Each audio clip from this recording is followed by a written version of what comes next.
মিরাজ আফ্রিদি কেন বন্যার্থদের পাশে গিয়ে দাঁড়ালো, এটা সবার মনের প্রশ্ন। কারণ তার দুইটা হাত নাই।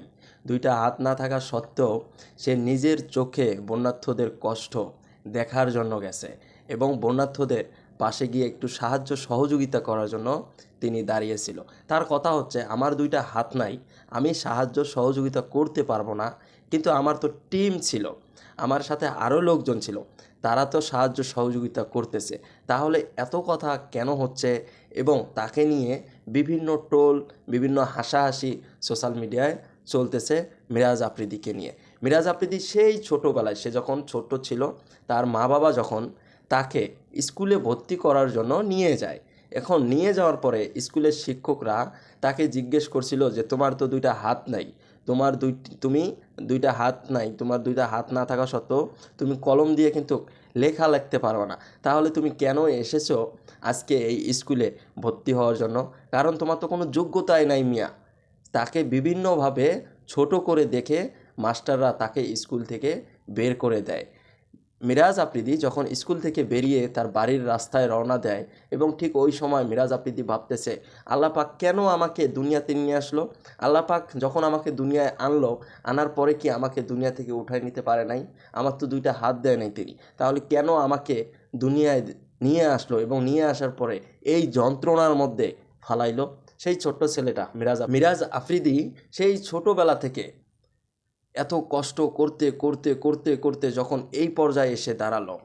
আরও একটা কথা হচ্ছে, সেদিন স্কুলের মাস্টাররা কিন্তু তাকে স্কুল থেকে ফিরিয়ে দিয়েছিল, কিন্তু হঠাৎ করেই স্কুলের মাস্টাররাই মিরাজ আফ্রিদির বাসায় গিয়ে মিরাজ আফ্রিদিকে স্কুলে যাওয়ার জন্য বলে, এবং তাকে বলা হয় তুমি স্কুলে ভর্তি হয়ে স্কুলে ক্লাস করা শুরু করো।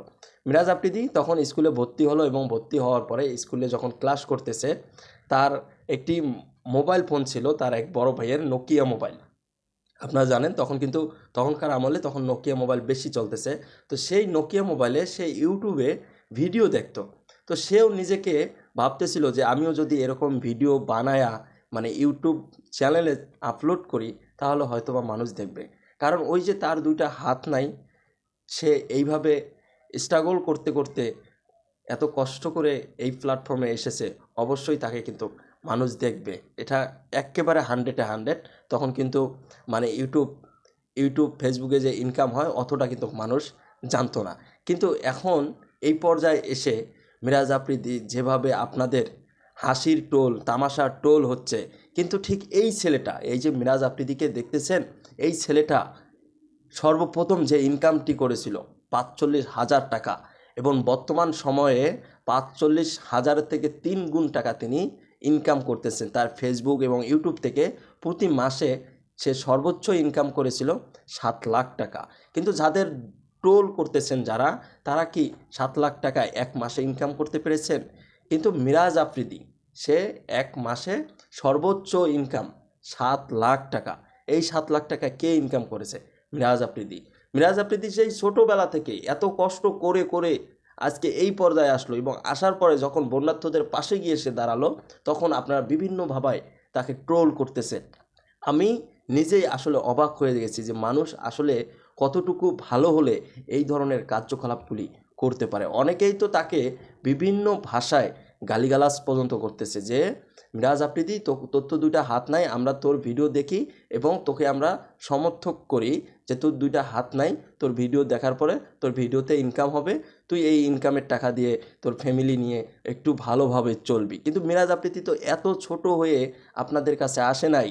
মিরাজ আফ্রিদি স্কুলে লেখাপড়া করতো, এবং সেখান থেকে যখন সে ইউটিউবে ভিডিও দেখলো, তখন তার নিজের ভিতরে একটা ইচ্ছা জাগলো যে আমিও এখানে ভিডিও আপলোড করতে চাই এবং এখান থেকে আমিও উপার্জন করতে চাই। তার যে এই সৎ সাহসটুকু ছিল, আজকে যাদের দুইটা হাত আছে তাদেরও কিন্তু এই সাহসটুকু হয় না, ঠিক আছে?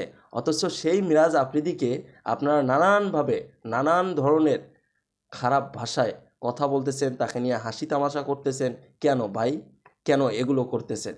আসুন না আমরা সবাই মিলে তাকে উৎসাহিত করি, তাকে একটু ভালো করে বোঝানোর চেষ্টা করি, তাকে যে আমরা ট্রোল করেছি সেই বিষয় নিয়ে, যাতে সে আর কখনো মন খারাপ না করে। কারণ এই ছেলেটাকে দেখলেই, মানে আমি আমার নিজের থেকে বলতেছি, এই ছেলেটাকে দেখলেই আমার খুব খারাপ লাগে। যেই ছেলেটা সেই তার ছোটোবেলা থেকে যখন তার দুইটা হাত ছিল না, তার স্কুলের মাস্টার তাকে বলেছিল যে তুমি এখানে লেখাপড়া করতে পারবে না, তোমার দুইটা হাত নাই, তুমি লিখতে পারবে না, তুমি কেন এখানে এসেছো।